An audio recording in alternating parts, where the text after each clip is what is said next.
Good morning, good afternoon, everyone. It's lovely to see you all here today and wonderful to be here. I'd love to introduce our speaker today, Joud AlHarthi. She's an international lawyer and peace-building advisor. She focuses on conflict resolution and prevention, political affairs, and the role of the international community in addressing global challenges. Joud is the first Saudi woman to be appointed as a political affairs officer in the United Nations Executive Office of the Secretary General in New York. And prior to that, she worked on policies and peace-building projects at the UN's Department of Political and Peace-Building Affairs. Joud has worked in various international law firms, as well as the California Central District Federal Court and Lawyers Without Borders. And without further ado, welcome, Joud. I would love for you to tell us a little bit about how you got into this career in global peace and security affairs within international organizations. Thank you so much, Hannah, and it's very glad to share the stage with you as well. Welcome to everyone. In terms of how I came to narrow my focus on global peace and security, I would highlight three things essentially. The very first thing is that the interest has, to be frank, been there since a very young age, which is that I've always been quite curious about why are things the way they are, how do things work, and that really drove me to then study international law.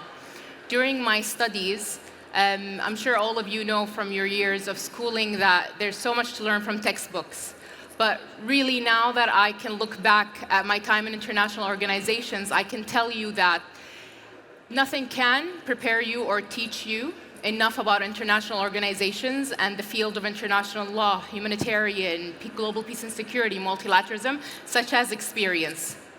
Experience is really what I would say has taught me the most. And so what was more important to me is to take what I was learning from the textbooks and take myself to the real world. And in that, I pursued experiences. For example, one of my very first internships actually was in the UNDP office here in Saudi Arabia, Riyadh. I then worked as well in the Central District Court in California, the federal court. And again, what I learned there, the insights, the challenges, the lessons, is something that you can package.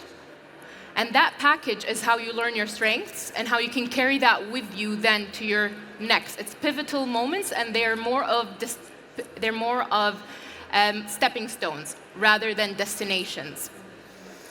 That brings me then to the next point, which is impact. Impact is really what attracted me to this field. And this field really is integrated with economy, situations on the ground, crises, environment. It's so interlinked. And so the impact that this field can have is something I've always aspired to create a positive impact for. And seeing how tangible it is, it's something we hear in the news, it's something that affects our daily lives. Seeing that tangible impact is what really drove me even more. And the last point I would highlight is the word complex. Anything, we all experience it, even on the local and one jurisdictional level. Things are already quite complex. But once you scale it to the international dimension, once it's multi-jurisdictional, once it's multi-layered, once you have cross-borders, the complexity of the problem, the complexity of your deliverable, your solutions, your responses, that was very motivating for me. Yeah. And I would say those are the three things that frankly took me from international law to then working eventually in global peace and security. Yeah, fantastic. Actually, I speak to a lot of young people in my research, and one of the things that they're terrified of is the complexity of the world, right? And this uncertainty that we live in. And they're really worried about how they can be competitive. So I think that it's, especially how they can be competitive in the international community. I mean, you obviously have worked in international organizations beyond the kingdom, and that is what scares a lot of young people today. So I'm interested in how you navigate the competition within that realm. Thank you for that, Hannah. And you touched upon it. It is quite a competitive field. And it's competitive for several reasons. But first is the fact that global affairs attracts the most high achievers across the globe. Yeah. So the pool of candidates is vast and diverse. How you stand out, how you decide to package yourself, That's really what it comes down to. And what I would highlight here is that this field quickly is always rapidly evolving. Not even day by day, it's second by second. We see summits every day. We see on the news the situation every day. We see the economic situation as well. So it's quickly and rapidly evolving, meaning as well as the needs for new talents, new insights, forward thinking. It's important not to only look at your own self-improvement. I do believe it's a personal responsibility to look at the needs of the field you're in and not only respond to it, but as this session is titled, go beyond. Because we are shaping the direction for this field. We all are shaping our industries. And so I would highlight, first of all, is respond to the needs that are continuously evolving. Second thing in this particular field and looking at the competitiveness is, I've touched upon it in my first answer, you have complexity. But alongside complexity, you also have the multi-layered issues, and then you have intersectionality. All those are quite different in their own. Complex, intersectional, multi-layered. In the little moments we have, I'll highlight mostly intersectionality here, because It's my favorite one. exactly. and intersectionality is not only something in the work we do. The field that I work in, it's intersectional, again, with humanitarian issues, global peace, with development, with governments. This intersectionality isn't something that you only think of in a way that it's layered. It's how do they interact together? How are they interconnected? How do they play around each other? How do these create consequences for each other? When I look back at my journey, I would say that my diverse experiences where I was pivoting international law to litigation, to then Lawyers Without Borders, to also then working in projects, high-level policies, all that gives you the eyesight for intersectionality. Not just to see it, but to work with it. And that's why I'm always pushing for people to obtain a very diverse experience, so that you do not think of problems in silos. Our solutions can no longer be in silos. Our solutions must be as intersectional as possible. And to also have the awareness, as I said, complex is one thing, multi-jurisdictional is another thing, and intersectionality is another thing. And if these are the problems, then our solutions must as well reflect these three elements. No, that's fantastic. And just to say, the reason I think that intersectionality is so important is because you understand that solutions have to be tailored, because it will be one thing if you have a problem as a woman than it would be as a woman that's living in a different country, as you say, multi-jurisdictional, but also in poverty, for instance, or in a minority, or so on and so forth. And so it becomes important to look at how you can solve things and how the different dimensions of each individual, but also each community and each country and the international world, all of those are interacting with one another and means we're going to need to tailor things differently. So what you do is not easy. Actually, it sounds incredibly challenging, especially thinking about how complex our world is today and how divided it might be as well. And so, when I think about what you do, I think that it's important to have voices that are more diverse. And I wonder about the challenges that you face. And in interacting with people in these communities and thinking about these complex, multi-jurisdictional and intersectional issues, what kinds of challenges are you dealing with?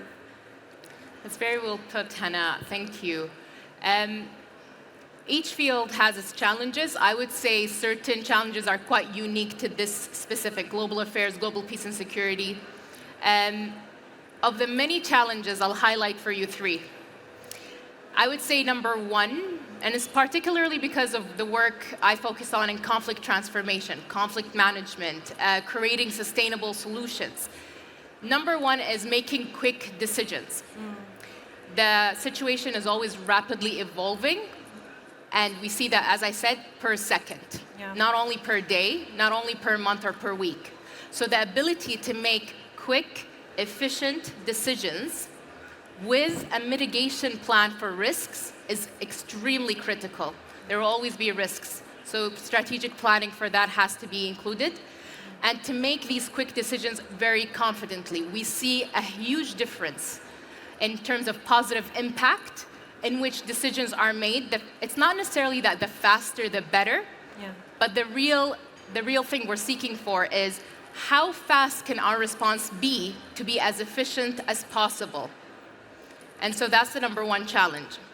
That brings me to the second challenge, which is stakeholder management. The stakeholders you have on the table is extremely important. And this imaginary table we have, in terms of working with international cooperation, you'll have governments that are local organizations, international organizations HQ. You'll have the locals as well from the country. This imaginary table doesn't exist. It's actually across the world. So how you go about to choose who is on the table, how to manage the table, and who needs to be there and forwarded with us as well in the solutions, that's very critical. So managing the stakeholders will have a huge impact on the sustainability of any solution or any deliverable you have. And then that brings me to the very last challenge that we have, which is limited resources. The needs of this industry are also evolving. There's a huge need for all kinds of resources and tools. But the availability of these resources, and whatever shape it looks, it's not only monetary resources, it can even be people with capabilities. So with these limited resources that you have, you must think as fast as possible, which of these resources should I use, when to use them, the timing as well, and how to go about using your limited resources with the full awareness that there's always risks. So therefore, we have the mitigation of risks. And that's the 3 challenges, I would say. The limited resources, how to work with that, managing your diverse international stakeholders, and the last one is quickly and rapidly being able to make confident decisions efficiently. That's really interesting. Actually, I want to pick up, before we go on to kind of thinking about the future, I want to pick up on one thing that you said, the imaginary table. I really like this idea of thinking about, you are thinking about all the stakeholders, but they're not always in the same room. So how do you feel about kind of being a member at that table? And especially as a woman from Saudi, how important is your voice on that table? This isn't that table. Being on the table. Yeah. I think it's very critical to be on that table because I have seen from my own experience the value and the difference that it makes when representation is there in international organizations. And I believe that already we are making advancements in the Kingdom of Saudi Arabia with our international cooperation, multilateralism, global affairs, and political affairs.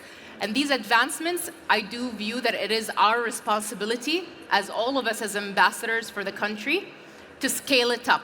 Yeah. And so, in fact, my ambition is that each table, for each international organization, whether big or small, to have a Saudi representation in it.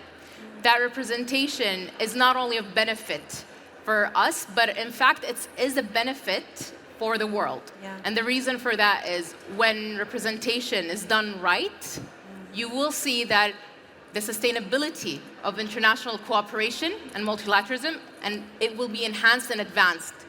And so, frankly, it's a win-win situation, and that is critical. It's not simply a win-win, to be honest. I would highlight that it's a necessity, especially in what we're seeing in terms of global affairs as the situations are evolving every day. It's not what it was before 10 years ago, and we won't be where we are today in 10 years. And so I'm quite optimistic about the future.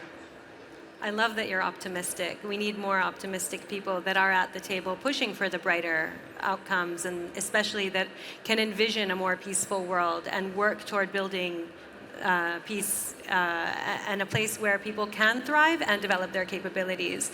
And that was something that came across this morning in some of the main sessions, where we were thinking about what we need to be a foundation in order to then build a society full of capabilities, and a society where people are thriving and people are learning and people are building.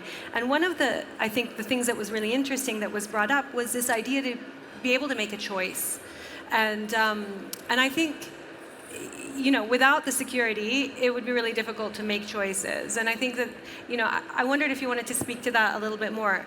The choice that you've made to kind of be in this position, and the choices that you think we need to enable people to have and kind of equip people with. No, thank you for highlighting that, Hannah.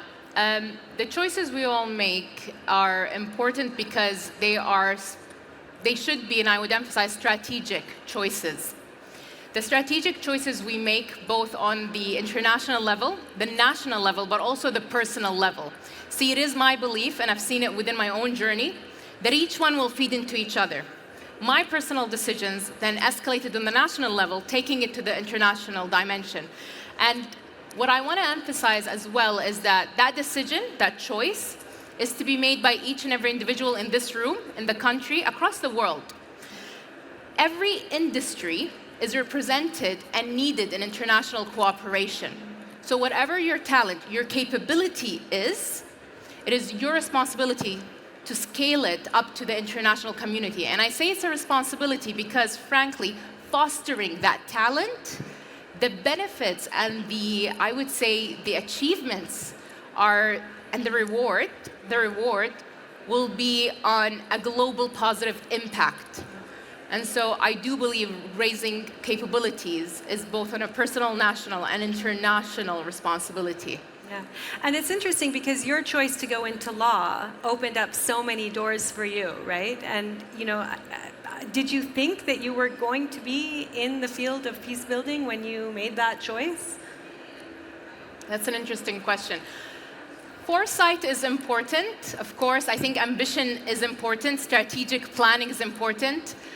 But as I said in my first answer, throughout my journey, the choices started to become clearer. And that's where I emphasize for people that the milestones you reach, know how to capitalize and maximize on it for the next stepping stone. Yeah. Those stepping stones are personal rewards, but also for the national, international community.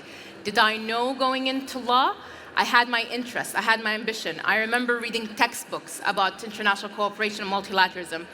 But really what took me forward is when I simply took my textbooks and transferred that and translated it into my own personal life and experiences. Yeah. As I said, the textbooks are not enough to teach you about what the reality is in these institutions. Knowing what I know now, I would emphasize that everyone should obtain international experience if there is an ambition to work in international organizations. The insights are unlike any other field. No, I think that's really important because, I mean, again, one of the things that I do with young people is always tell them to plan, right? But I also tell them to plan in pencil because there's forks in the road and you never know if your plan goes off the one fork and you kind of veer down the other road, you might find that that's actually where you find yourself, right? So even for myself, like I studied development early days of my career and ended up really focusing on education and women's empowerment, which are quite different. And I think I did have a plan. And it could have gone down the peace and security route. It could have gone in multiple directions, but it ended up somewhere else. And I think that that's really important as a message to young people. Is like choices, plans, they need to be flexible, but exposure, as you say, is the most important thing. And if you do want to be at that table and a voice in the international community, then having that international experience, that diverse experience is very important. All right, I think one other theme I wanted to pull from something that we heard this morning was Ambassador Haifa Judea was talking about how important it is to really think about cooperation and multilateral cooperation globally. So I wondered, for you, looking ahead, what do you envision for the future of multilateralism? And how do you see yourself contributing to it? Thank you, Hannah. The future for multilateralism is a big question we hear quite often, and it's repeated. And I think it is important to repeat that question, in fact. As you repeat a question, as you will start to re-examine your answer. So there is never one firm answer to what is the future for multilateralism. It is really, as I said, something that evolves day by day and depending on the events. So I would say the future of multilateralism really does, again, depend on the capabilities and the work of the international community. How do I see myself contributing to it?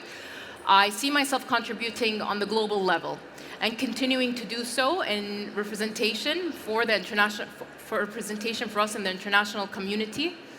And as I said, and I mean it, my ambition is that international organizations are needed, and what's even more needed is our efficient representation in them, small, big, in every industry, sports, global affairs, creative industries. That's important because when you're able to bring in the national to the international community, that's when the international community begins to work efficiently together. And as I said, we already are making enhancements and advancements on that side. We're seeing examples every day of how Vision 2030 in Saudi Arabia, where they are at the moment and where we continue to envision, the plans are already progressing. So what I hope also, not just for myself in terms of contribution, but as nationals, is that we take the industries that each of us feel confident in, our talents and our skill set, and then we ask ourselves, how can I scale this to the international community? It is our responsibility actually to even take part of the multilateral level. Things are not so high and far away from us. There really is. It starts on the high level, but then you bring it to the national level, and then it is the individual personal level. So look within your industries, where can you contribute as well? How can you scale that to the international dimension, to the international community, and bring that forth? I'm an optimist, and I do believe that as we are all ambassadors for our industries, ourselves, and also our country, and I continue to believe in the beyond, as this session is titled, The Beyond. So I believe in the beyond for myself, for the country, and for everyone here. Do you have any fears about the future, or at least lessons to deal with the fear and navigate through it? It's not easy thinking about taking my small local self and projecting it to the world, right? And being a player at a table that is full of people that are so accomplished and have done so much. How do you reconcile that fear and get at the table? Where do you get the confidence and the ability to represent your beliefs, despite maybe even people criticizing that or people being critical of it? That's an important question. Interpersonal skill set is something that is very, very important. And fear is a given, I think, on the personal level in each industry. And that's why I emphasized mitigating risks, the ability to strategically plan, the ability to make quick decisions. But it's not simply that there's as much as I want to say that the margin for error is zero, there's always a margin of error possibility, and that is why analysis of risks is extremely important. I think if there's strong analysis and mitigation plans, that will already start to remove the fear. That's where confidence comes from. In terms of the personal local level, how do you mitigate that? That's where I have emphasized accumulating your knowledge, a diverse knowledge, intersectional knowledge, knowing how to package that and bring that forth in whatever industry you have to the international community. So the confidence comes from, frankly, is accumulating knowledge, having backup plans, having mitigation plans. And lastly, as well, is, to be honest, looking around me today, both on the national level today here, on international community, the tools and resources we have with us today are unimaginable. We are truly, when we say we are capable of anything, that's not simply being motivational or optimistic. Looking where we stand today, back to 20, 30 years ago, we are within our hands, within our reach, is every possible knowledge and resource that we would need to tackle that fear, have the confidence, and be able to represent on the international community level. So also tap into the resources around you, not simply within, tap also externally. There are, these days, the programs, the initiatives, there's plenty. And so I think the foundation for us to stand confidently and pivot our ambition is clearly there. Yeah. No, and I think I want to just end with that. Use the resources, and one of the very important ones that we have are our networks and our social relationships and social capital. And I think we're surrounded by so many people here today that want to see all of us succeed and want to see us find a way to build human capabilities and build more Joud AlHarthis to help establish a more peaceful world where people can thrive. And it's been an honor speaking to you today. I wonder if you have one final message that you want to leave the audience with before we conclude. Well, first of all, to thank you, Hannah, and to thank the organizers of this program. And as well, simply to say and to re-emphasize that I believe we are all ambassadors within our industries and within our fields, not simply in global affairs or global peace and security. It was really important to me to say that your talents and skill sets are something to scale to the international community, and that will be rewarding, you will see, on the national, personal, and also international dimension. And that's simply what I want to leave with you all today. Thank you very much. Thank you.